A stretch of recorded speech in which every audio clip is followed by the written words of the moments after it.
Pokemon Go April earnings dropped to lowest in over 5 years. That's actually pretty solid. I appreciate. That's actually good news for the player base. Then let's look at this article real quick. This sounds like positive news for people that are for the Hear Us Niantic. April saw a lot of change in Pokemon Go with the controversial remote raid changes coming into action. All right, with both a limit of 5 remote daily passes and the increased cost rising from 300 coins to 525 coins for 3 remote raid passes.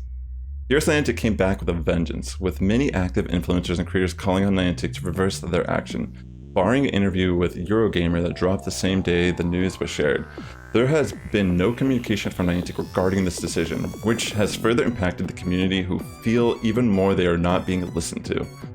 As a result of these actions, many trainers have announced that they are going free to play or F2P, no longer spending any money in the game when they previously did. Other trainers have chosen to quit the game entirely, and it is becoming clear the player base has changed their spending habits in a major way since the change took place. Mobilegamer reports that Pokemon GO took a big hit in April. From February's high of 58 mil, it was down to March to 42.8 mil. I mean, that took a hit, but that's still a lot of profit. That's still a lot of money. And then again to April. Okay, yeah. April to 34.7. So yeah, it's actually incrementally gone down over the past couple months. Its lowest month total since February 2018, over 5 years ago. This works out to roughly a 40% drop over the period, a major drop for any mobile game. In 2022, Pokemon Go annual revenue was over $645 million US, according to stats. I don't know how to say that, which itself was quite a drop from the height of a pandemic spending in 2020 and 2021. So these are like the yearly spendings. So during the pandemic, I mean, like, it's everything that's entertainment wise kind of went up. Even streaming, like a lot of people made their Twitch careers during the pandemic. You know what I'm saying? This is not, this makes sense. Everyone was at home. Like, of course, the remote raiding, people may have been using some of their money to play the game, spend time with their community. I think it just makes sense that 2020 and 2021, it was just higher in general, even if it's not about necessarily, like, I'm sure there's an impact of this Hear Us Niantic currently. If this trend continues with 35 million per month and potentially even lower in coming months, we could be set for a record low year for Pokemon Go revenue. Yeah, that can make sense. The recently announced in-person and global Go Fest events will have no doubt provide a boost for Niantic, but will it be enough to recover some of their earnings in May? Pokemon Go having its worst month in terms of spending in over 5 years is quite a shocking figure. But it shows that many in the community are determined to show Niantic how they feel about these changes. While not all of this drop in revenue will be a direct consequence of the remote raid changes, it is fair to see it has had a major impact on spending. Yeah, I think absolutely a lot of people have quit the game due to this update. Have you noticed changes with your own spending? Yeah, I mean, it's the same personally. Let's see, are there any comments? Nothing. Oh wait, here we go. Perfect. Let's see. I didn't quit to send a message. What they did was disgusting and unethical. I can't support a company like that. They knew, they took away. Yeah,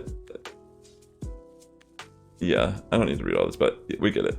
I stopped playing when they dropped the incense rates. Yeah, honestly, that's a thing too. I mean, that was another perk we had during the pandemic that was actually way better. I'm no lawyer, but that one still feels like it's dangerously close to consumer fraud. I can't believe no one sued them over it. Even hatching an egg for an event, isn't that considered gambling? There's no disclosure of the actual egg rates of each hatch. I mean, even in this most recent event, I saw something about larvistas in the egg batch, and it's worded, you have a very rare chance or something like that. You know what I mean? It's not actually like you have a 5% chance to get a larvesta from eggs. So because you don't actually know the odds of what you're getting, there's no transparency here. Isn't this just a gambling game at the end of the day? I mean, even raiding, you're paying money for a slot machine lever pull. Because not only are you, like, maybe they could argue like you're paying money for an experience, to experience a raid. And not necessarily for the raid Pokemon that you get at the end, because it's not a guaranteed reward. You do get some guaranteed rewards, of course, when you complete a raid, but now you got to actually catch the Pokemon as well. And then once you catch the Pokemon, did you catch one that was usable for whatever you need, like raiding or PvP or whatever?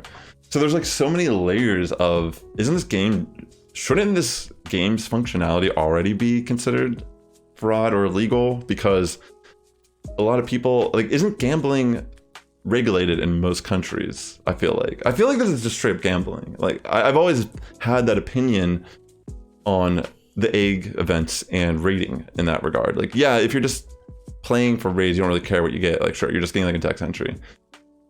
But yeah, anyways, let's keep reading some of these comments. Someone who isn't even rural and in suburbs, I'm in a gym stop desert. Without the remote raid passes, the game really isn't playable for me. I stopped playing after the first few weeks of its release, and for the same reason, they picked it up. So this guy actually started playing again because of the remote raid passes. That's pretty interesting. I usually raided 1 to 2 times per day, more if I wanted to farm XL and get a 9800 IV legendary one before the RRP nerf, as I live close to gyms. Now it's the one, okay, whatever. I don't know, honestly, it's been really nice not like caring about this game on that level. It's kind of, I'm here for the drama right now.